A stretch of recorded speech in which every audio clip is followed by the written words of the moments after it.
আসসালামু আলাইকুম। দা খান একাডেমির পক্ষ থেকে তোমাদেরকে আন্তরিক অভিনন্দন ও শুভেচ্ছা জানাচ্ছি। গণিত প্রিয় শিক্ষার্থীরা, আজকে আমরা ষষ্ঠ শ্রেণীর 4.1 পর্ব 11 এর 5 নম্বর প্রশ্ন সমাধান করব।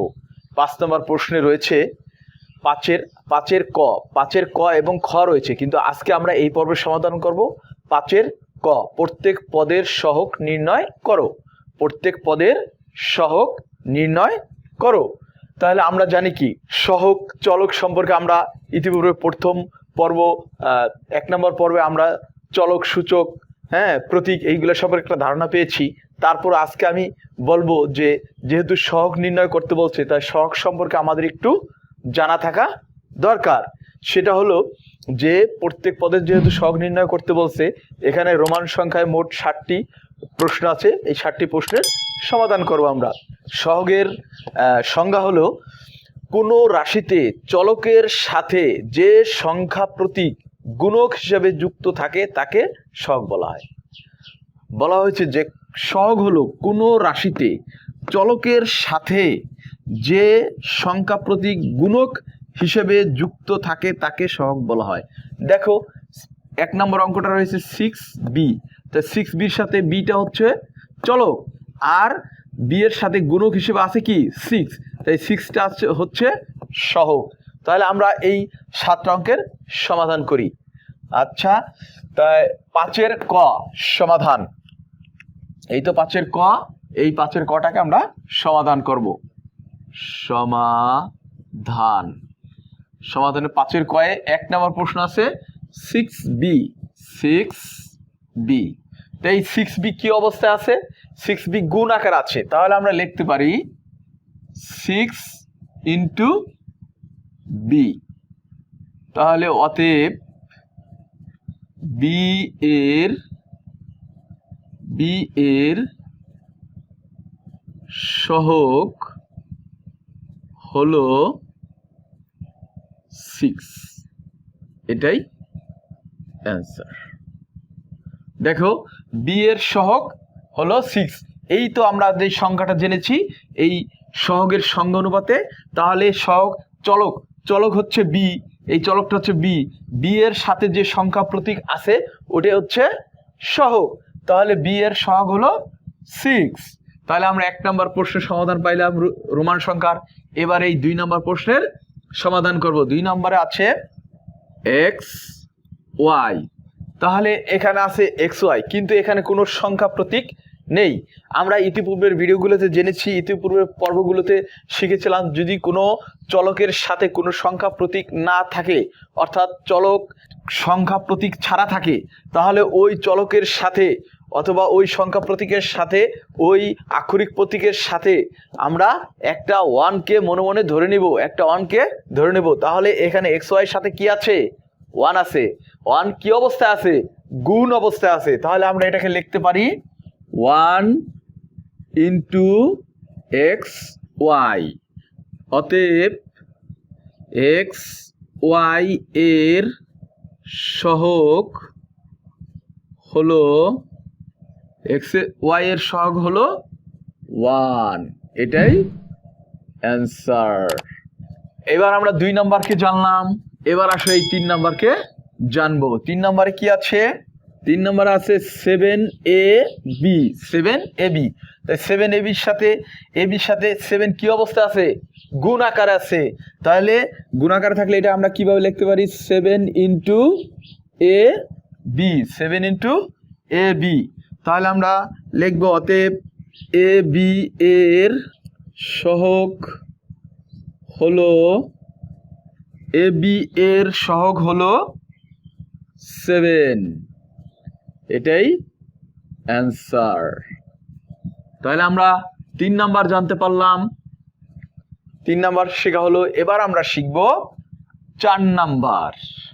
তাহলে 4 নাম্বার হলো 2x + 5ab। এটা একটু ভিন্ন ধরনের, এই রাশিটা ভিন্ন ধরনের। তাহলে এখানে আমরা লিখতে পারি এই রাশিটিতে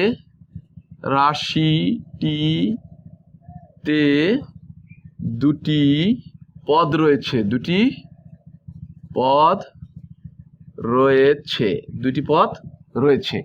এই রাশিটিতে দুটি পদ রয়েছে। এর আগের গুলোতে আমরা একটা করে পদ পেয়েছিলাম, তাই না? তো এটা একটু ভিন্ন। তা যে দুইটি পদ রয়েছে, তাহলে এই দুটি পদ কি কি? একটা হচ্ছে, দেখো, একটা ছিল 2x আর একটা ছিল 5ab, দুইটা পদ। তাহলে দুইটা পদ কি কি? এক নম্বর হচ্ছে 2x, এরপর আছে 5ab। তাহলে এখানে আমরা 2x কি অবস্থায় আছে? 2x আছে, আমরা 2x কে লিখতে পারি 2 ইন্টু x লিখতে পারি। অতএব এখানে লিখি, অতএব x এর সহগ হলো 2, এটাই অ্যান্সার। x এর সহগ হলো 2। এবার 5ab কি অবস্থা আছে? গুণ অবস্থা আছে। 5 এর সাথে ab গুণ অবস্থা, তাহলে এটাকে আমরা লিখতে পারি 5 ইন্টু ab। অতএব ab এর সহগ হলো 5, এটাই অ্যান্সার।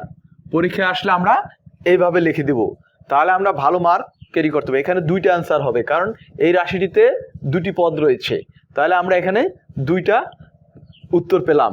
হ্যাঁ, তাহলে তোমরা আশা করা যায় 4 নাম্বার বুঝতে পেরেছো। এবার আমরা 5 নাম্বার প্রশ্নের সমাধান করব। দেখো, তাহলে 5 নাম্বার প্রশ্নে আছে 2x প্লাস 8y। তাহলে এইটাও একটা রাশি 2x 4 নাম্বারতে সমাধান করলাম। এই 5 নাম্বারে আছে 2x প্লাস 8y, এটারও এই রাশিটিতে। তা এই রাশিটিতে কয়টি পদ আছে? এখানে এই রাশিতে কয়টা পদ আছে? এখানে দুইটা পদ আছে। এই রাশিটিতে দুটি পদ রয়েছে। সেই পদ দুটি কি কি? একটা হলো 2x আর একটা হচ্ছে 8y। তাহলে আমরা এখানে 2x কি অবস্থায় আছে?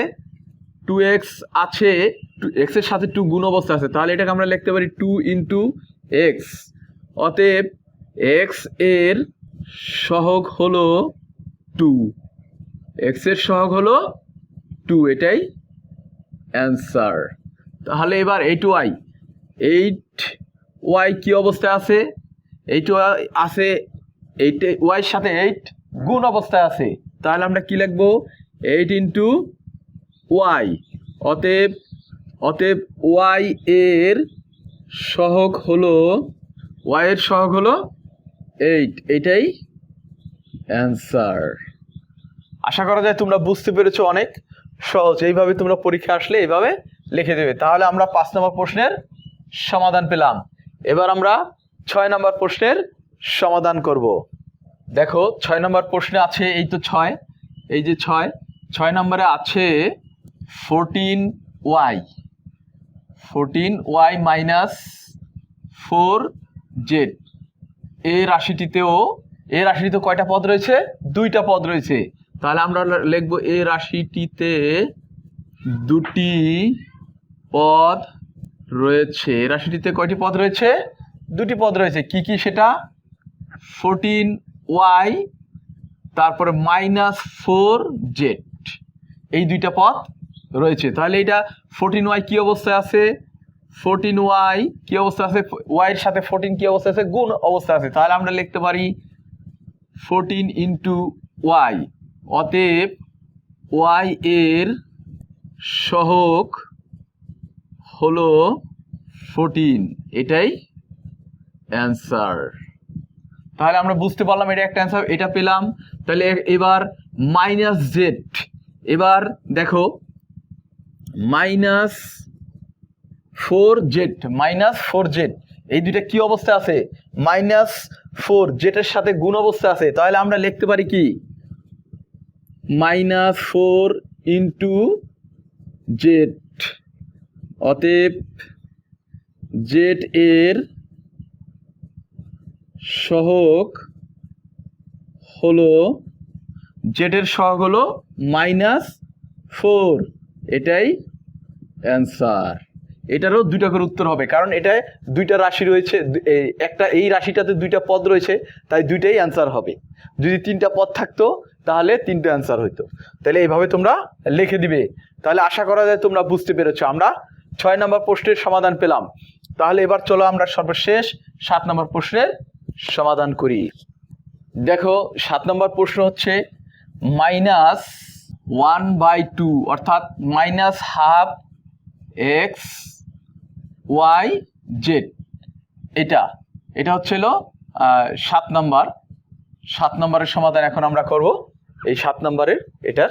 তাহলে দেখো -12 x y z, এটাকে আমরা কিভাবে সমাধান করব, এটা কি অবস্থায় আছে দেখো খেয়াল করো। তাহলে এটাকে আমরা এই -12 x y এর সাথে গুণ অবস্থায় আছে, ইনটু আকারে আছে। তাহলে এটা আমরা কি করব, -12 ইনটু x y z, অতএব x y z এর সহগ হলো -1/2 অর্থাৎ -12। x y z এর সহগ হলো -12, এটাই অ্যান্সার। সুপ্রিয় শিক্ষার্থীরা, আশা করা যায় তোমরা 5-এর ক প্রত্যেক পদের সহগ নির্ণয় এটা তোমরা খুব ভালোভাবে বুঝতে পেরেছো। আশা তোমরা বারবার যদি টেনে টেনে দেখো তাহলে তোমাদের কাছে আরো সহজ মনে হবে। এরপর আমরা তার পরবর্তী পর্বে আমরা সমাধান করব এই 5-এরই খ সমাধান করব, 5-এর খ সমাধান করব। তাই দেখা হবে পরবর্তী ভিডিওতে। তোমরা ভালো থাকো, সুস্থ থাকো, আল্লাহ হাফেজ।